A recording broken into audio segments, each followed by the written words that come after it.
it's week 6. There are some teams across the state that are taking the week off. One team that I think has earned this break is down south, the Raymondville Bearkats. They are 5-0 to start the year, hotter than a firecracker. And here to talk about his 5-0 Raymondville Bearkats is the head coach of those Bearkats. It's Coach Frank Cantu. Coach, how are you? I'm doing well, thank you. How are things in beautiful Raymondville? They're well, a little wet right now, but everything else is going well. I want to ask you about your hot start. You guys, you're here in your 4th season there at Raymondville. You guys are 5-0 to start the year, and it's not like you guys have run through a bunch of patsies. You guys have played some tough squads out there, including La Feria, La Grula. You played Brownsville St. Joseph, which is a very solid private school team. What has been the secret to you guys' hot start this season? We've really come together. We've gelled well. We felt we were going to be strong defensively. We have a lot of returners coming back from the previous years. We had a really good off season, and we felt we were going to have a chance to be really, really good. But until you go out there and play other guys, it's hard to tell. But we've been very pleased the way we've come out so far. You mentioned your defense, and that to me has been such a revelation for you guys. You guys gave up 36 points a game last year in a year where you guys end up going 3-8. This year, against, again, tough competition, you're giving up just 13 points a game. What's been the difference defensively? You know, our front four are all returners. They're confident with what they're doing. Last year, our linebacker, Fred Rodriguez, had gone down really early in the year, and we had just been trying to fill in and didn't have the kind of year that he wanted to, but he stepped up and he's had a really good year. Secondary-wise, we've got a lot of returners as well. We've been able to stay away from giving up the long ball, making people work for every single yard. We've bent a little bit, but we haven't broken much, and that gives us a chance. You know, our offense has been doing a great job as well, taking the time off the clock and slowing the game down. We don't have a lot of players on our team like we've had in the past, but we've got a lot of good quality players, and that's all translated into the kind of start that we've had so far. One of the other things that jumps off the page of me when you take a look at your Bearkats is you guys have forced 15 turnovers in 5 games, and that is certainly, I imagine, for a coach, it's certainly helpful. It takes a little bit of pressure off. Is that something you guys focused on in the offseason, is forcing turnovers?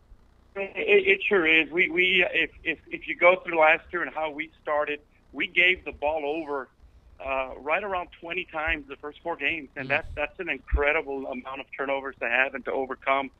And so we've done a lot better job with that. We've been able to create turnovers. We've been able to get points off of turnovers, and it's just it just kind of feeds itself off. You get a turnover, everybody gets kind of pumped up, fired up, and wants to get something from those. So it turned out really, really well for us.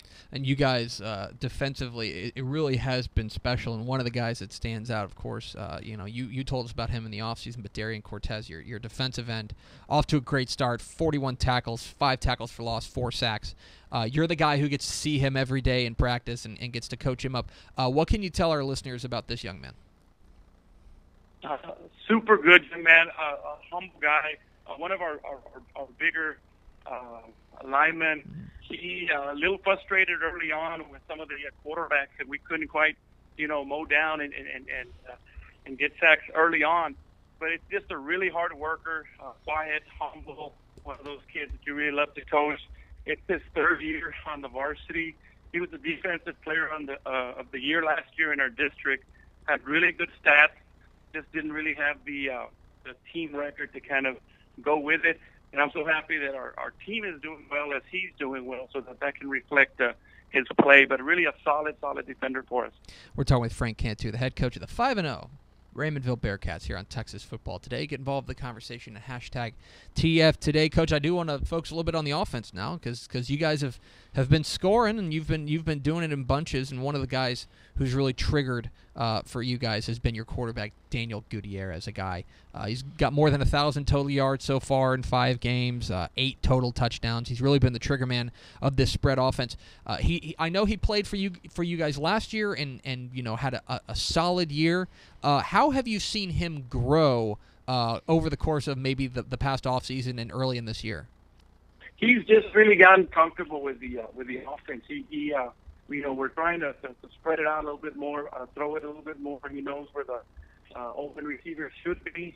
He knows everybody's position. He knows the routes. He knows where everybody's going. And I just think he's really comfortable there at that position. The other thing that he really brings to the table is his rushing. I mean, he's able to take off on people and get yards rushing. And so he's a dual threat. He can throw the ball well, and of course he can run the ball well. And so we're really excited to have him. He is a senior. He's a third-year starter. His sophomore year, our starting quarterback went down. I believe game 1, he took over and has really been doing a good job. Last year, like I said, we had a little bit more turnovers and what have you. This year, he's really settled down, made good decisions, and is really helping our offense go forward. I think when people maybe think about a team that's 5-0, they presume, oh yeah, well they're probably really fast and they probably tackle well and they're probably pretty big.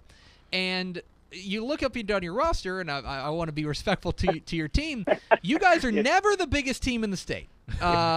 You got some guys who are checking in at 150 pounds. You got a couple guys like that. How do you work around what is, in a big physical game like football, how do you work around what is kind of a for lack of a better word, a lack of size?